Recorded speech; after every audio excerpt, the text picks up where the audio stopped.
amount to what's left over in inventories, you're not working with, there's a limited amount, you're not working with that much supply. So you're starting with a base of a limited amount of silver to start with, no matter how you look at it.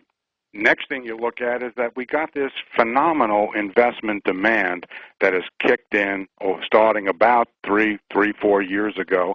It's been picking up in pace. The pace is nothing short of blistering. We have record amounts flowing into the various silver ETFs, including the big one, SLV.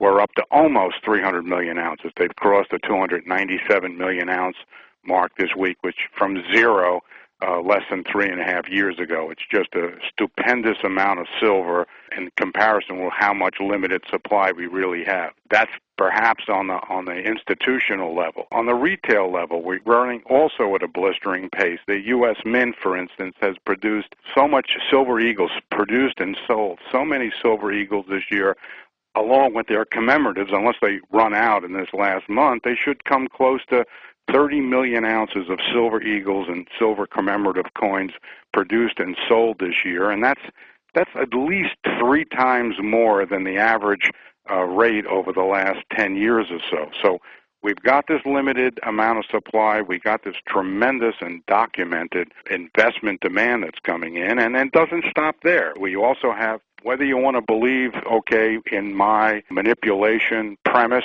we do have a giant short position. On the COMEX alone, when you take out the spreads, which deflates it, we still left with over 500 million, 500 million ounce short position. This is a short position. If you don't want to call it manipulative like I do, it's still a short position. It's silver that's still been sold and has to be closed out at some point. A short position is an open transaction. It's been pre-sold for 500 million ounces. We don't have that kind of silver available in the world to satisfy this short position. So whether you want to call it manipulative or not, it's a very bullish factor in the market. This has to be resolved at one point.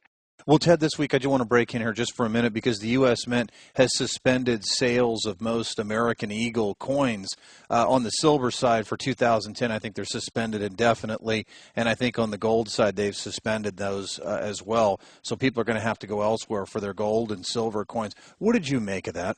Well, it's not a real big surprise. As I said, we've been on this frantic pace, the Mint producing and selling both gold and silver, particularly silver coins this year. Just a matter of time before they've never really got ahead of the demand, and there's been this race, this battle between them trying to produce as many coins as they can to satisfy demand.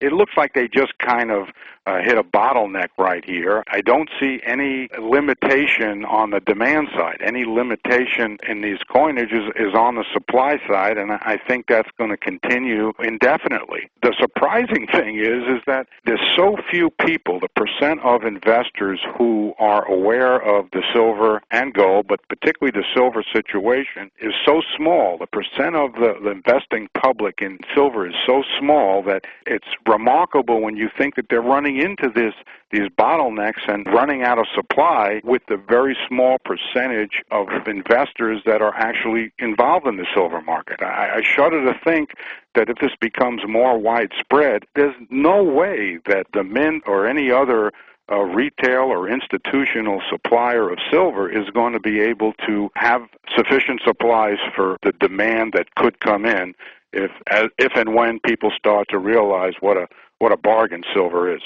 And just to close out here, Ted, because I broke in there on the gold and silver Eagle coin sales and the suspension there, or the halt of those. Do you have anything else on the fundamental side you wanted to add? One last thing, Eric. I mean, I refer to it as my doomsday machine for prices to the upside on silver. And what that is I see the inevitable industrial user, silver user panic coming at some point. in silver. We have been running for the last 30 years on the Japanese-inspired just-in-time manufacturing and inventory process in which, you just don't keep any inventory. So what's going to happen is that this investment demand continues in silver. It's going to cause a real crimp and supply shortage that inevitably has to fall into the lap of the industrial user. And the minute the industrial users of silver start to get delays of their shipments of silver because of investment demand and other things, they're going to panic. They're going to run to buy silver and build up inventories. They don't want to shut down their manufacturing processes, their assembly lines.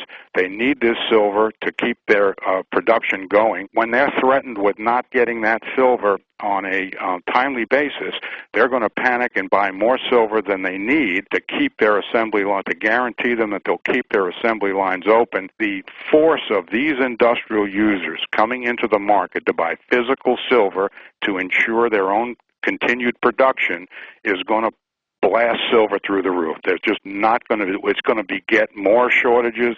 One user is going to be stepping ahead of another user, and there's no way to cool that off until we blow off in price and it just burns itself out.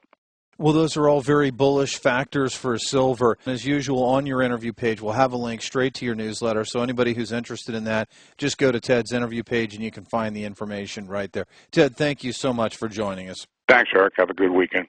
Thank you for joining us at KingWorldNews.com. Remember to tune in next week where we will have part 2 of John Malden's interview, the popular author of the weekly Thoughts from the Frontline and Outside the Box, as well as John Williams from ShadowStats.com.